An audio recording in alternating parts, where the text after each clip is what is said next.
I woke up sober this morning because I went to bed sober again last night. That is the name of the game, guys. Whatever you got to do, get your butt in bed sober. You will wake up sober. If you're having a bad day and them cravings are hitting, lock yourself in the bathroom, closet. Yeah, I mean, you know what I mean. Do whatever you got to do. Get through that day clean and sober. All right, guys. In this video, I got a little different setup here because I'm getting ready to change it around. Um, Being Becky sent a nice roll or tube, sorry, not a roll, a tube of Canadian pennies. And my wife and I have been meaning to go through them, and we just keep procrastinating and putting it off. So we haven't done it. But the reason I have this picture up here is, have you ever thought of something that happened in your past, and even though you are completely by yourself, nobody is around you, you get laughing so hard you bring tears to your eyes? Well, that's what happened to me. And I got a story I want to tell you while we're looking through the pennies about my wife and I, when we first moved to Texas, my attempt to get her a scroungy, I don't know, three-legged dog. So, hello everybody. Welcome to Sobriety and Silver.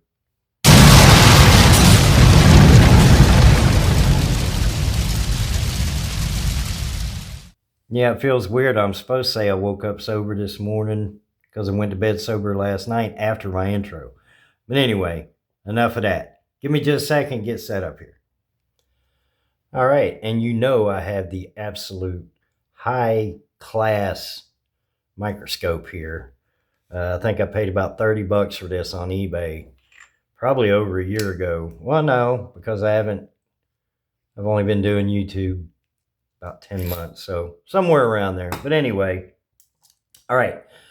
First of all, being Becky, she has a fantastic channel. She's an awesome lady, and she was very kind and sent a roll or a tube. I keep saying roll. It is not a roll. It is a tube of Canadian pennies. So I have not gone through them yet. I just grabbed a handful. I just dumped some out in my hand here. I'll set them back here so you can see what we got. I have the light off because this already has its own light and it's not going to do good. Sorry about that, guys. All right, let's get going through here. But first, before I do that, I want to show you something. I found the strangest Canadian penny. Now, I thought these were all small cents, but when I saw this one, I thought, well, maybe it's a large cent, Canadian penny. Hold on one second.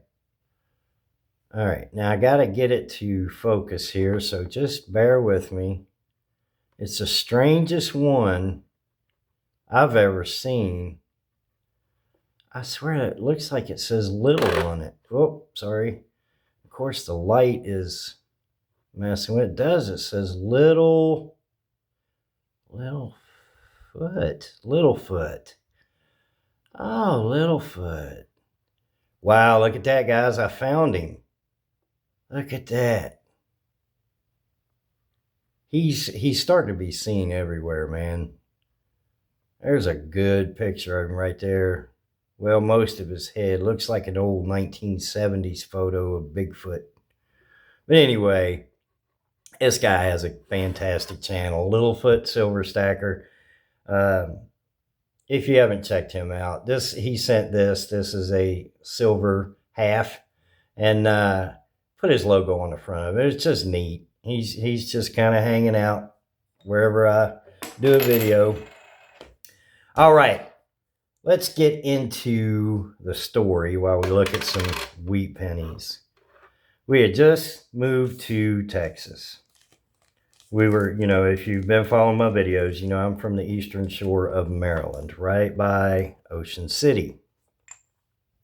And when we first moved to Texas, or first left Maryland, we originally moved to Texas, to Denton, Texas first. And that was just a short stint. We're not there very long.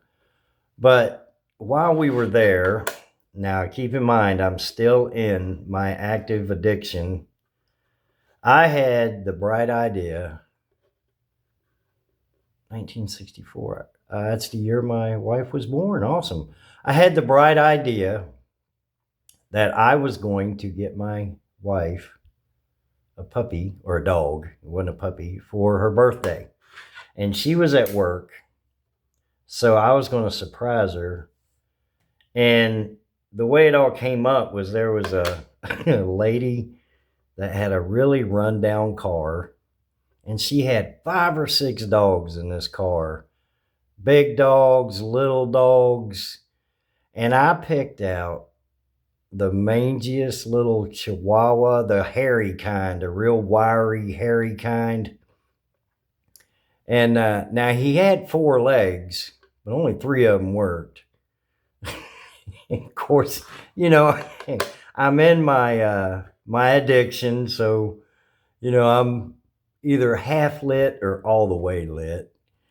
Well, I took this little sucker and I gave him a bath. I was going to get him all ready for when my wife got home, and I was going to surprise her with this little 3-legged, mangy looking chihuahua, and his name was Murphy. All right, so I give him a bath. I get him shined up best I could, spit shine, and I didn't have any dog food. I didn't have a leash. I didn't have a collar, anything. This was a spur of the moment thing. Well, I made him some scrambled eggs. So he's getting spoiled a little bit. He's scared. He's nervous because he don't know me. Looks like a burn, doesn't it? And I'm sure it's just dirt. But anyway,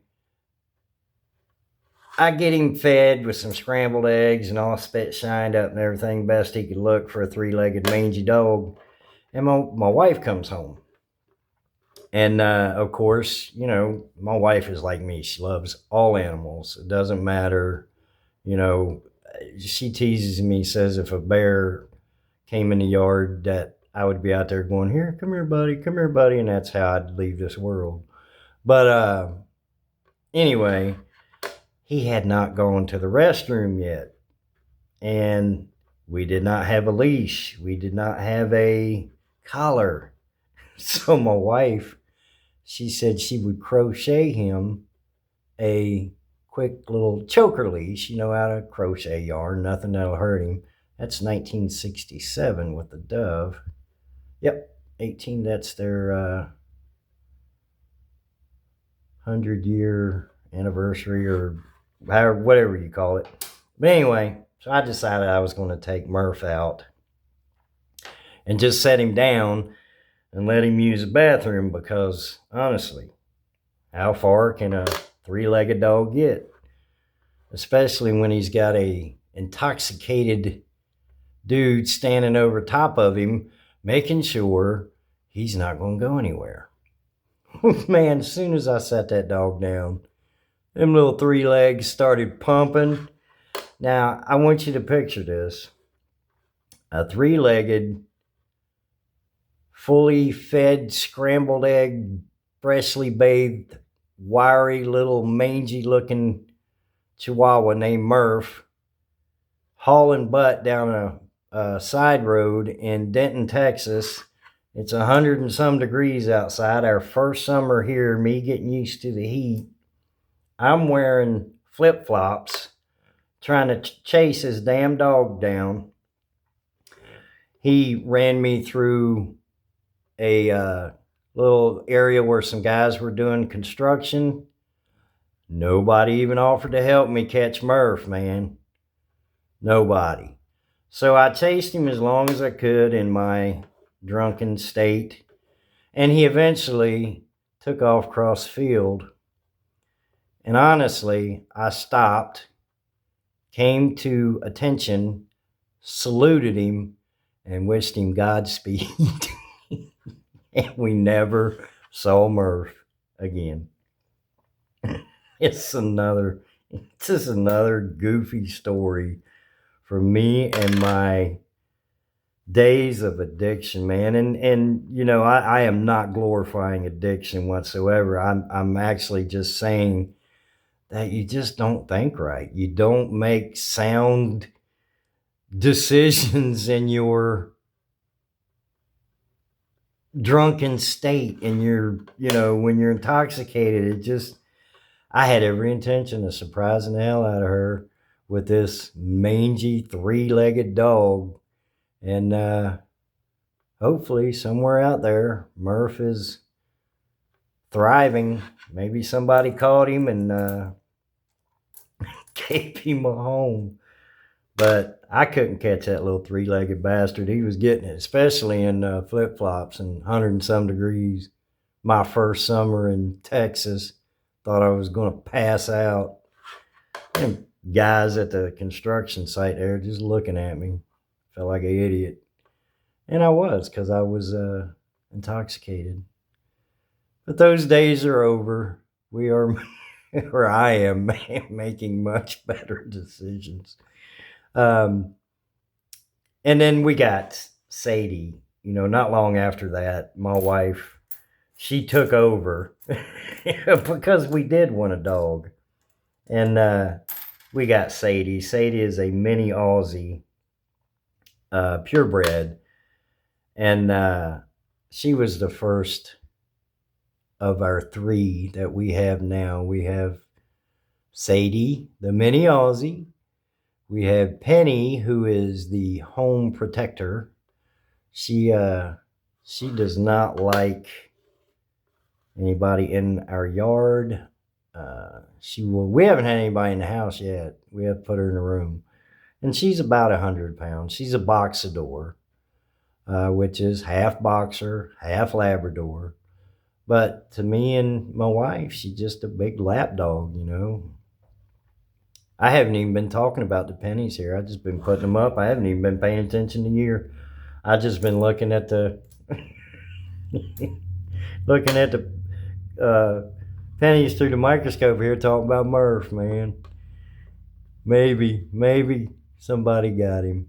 And a lot of these look like they're got burns on them, don't they? Anyway, I'm not going to keep boring y'all just by, what's that one? 59. Now, like I said, I have not been paying attention. But the good thing I like about these are anything before 1997. So from 1920 to 1997, these pennies are 98% copper. And if you're into collecting copper, it's a great way. If you can, go through penny rolls, especially if you can go to your bank and get circulated penny rolls, absolutely. Keep the copper ones. The United States pennies are anything 1982 and prior. And some of the 1982s, you can get you a little scale. I have this one right here. And I got this off eBay too, and I haven't used it in a while. But if you weigh your penny and it's 3.1415 grams, something like that, then it's copper. If it's under 3, like 2.85 or something like that, it's not.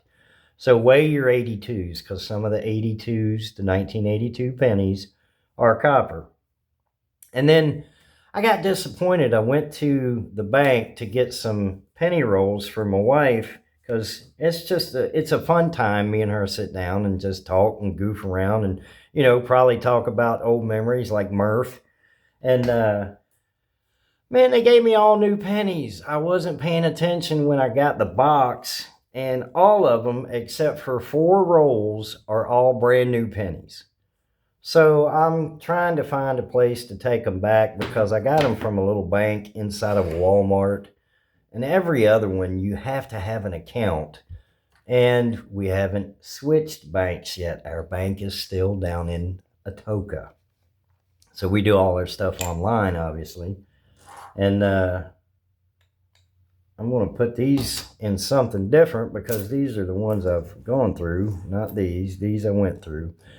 And maybe we'll pick this up later on down the road, guys. I just wanted to tell you that story. I got myself laughing out in the yard, of all things, at like 1 o'clock in the morning. So Anyway, you guys have a beautiful, wonderful, blessed Tuesday. I'll see you in the next video.